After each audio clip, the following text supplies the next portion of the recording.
কেমন আছেন? ভালো আছেন? আমি আপনাদের খোকন ভাই আছি আমার থেকে। তো চলে আসলাম আবার আপনাদের সামনে। তো টয়োটা এরএস নিয়ে 22-এর। তো যাক মাশাআল্লাহ, ফুল ক্যামেল গাড়িটা খুবই সুন্দর। আমাদের প্রবাসী বাংলাদেশি ভাইয়ের হাতে গাড়ি, যেহেতু আমিও একটা প্রবাসী, এখানে 27 বছর ধরে আছি। তো যাক মাশাআল্লাহ, সব প্রবাসীরাই ভালোবাসে বেশ কম।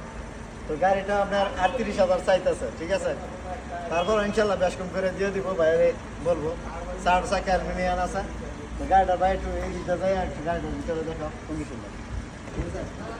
অটোমেটিক দুধাস কালো, ক্যামেরা শাসা আছে লাগাই না, ঠিক আছে? তো যাক মাশাআল্লাহ, গাড়িটা একটা আনকমন কালার, ঠিক আছে? তো গাড়িটা যে নিবেন ইনশাল্লাহ ক্যাশ কিস্তি দুভাবে নিতে পারবেন ইনশাআল্লাহ। তো গাড়িটার দাম আবার বলে দেই 38,000 রিয়াল। কেমন? তো ভালো থাকবেন, ভালো রাখবেন। আসসালামু আলাইকুম। কাম টু শিফা মারো।